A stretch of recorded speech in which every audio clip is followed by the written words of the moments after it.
航海模型足球係全運會嘅群眾賽事活動，香港都有派隊參加。中星慈善社胡陳金枝中學嘅老師邱俊廷同埋佢嘅學生都係港隊嘅成員。咁我嘅感受首先就係好欣慰啦。咁因為咧，我哋嘅學生咁喺成軍嘅時候，其實係一盤散沙咁，大家都係玩玩下。咁就去到後尾咧，我哋不斷磨合啦，透過一直以嚟即係堅持不懈，終於可以攞到代表香港出戰全運會嘅資格。咁呢個我都好為我嘅學生去驕傲。全運會航海模型足球項目喺深圳寶安舉行。雖然港隊未能夠上頒獎台，不過一班同學都有幸參與，而佢哋之前亦有參加過唔少國內嘅比賽，吸收咗好多經驗啦。去過浙江麗水比賽，係一個青少年錦標賽嚟嘅。咁都係第一年參加呢個比賽，冇乜經驗。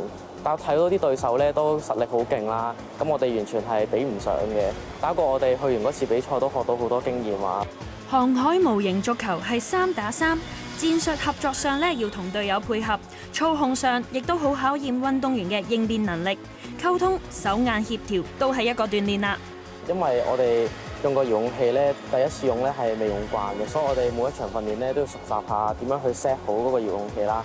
然之後個船咧要控制好啦，然之後去小幅度咁樣調節佢，先可以避免一啲失誤出現咯。透過我哋呢個航海模型水上足球嘅活動咧，咁其實學生咧係可以學到好多嘅知識啦、技術啦，同埋佢哋個人成長方面都係有所提升嘅。咁例如佢哋可以透過平時嘅日常訓練咧，鍛鍊好佢哋嘅溝通技巧啦、領導能力啦，然後喺知識上面咧，佢哋可以透過呢個船去學到科學上面嘅應用。咁其實呢個活動咧，可以帶俾佢哋多方面嘅成長。除咗航海模型足球、群眾賽事活動、模型項目，仲有之前我哋介紹過嘅遙控帆船、車輛模型以及航空模型等等。未來希望香港可以有更加多嘅運動員參加啦。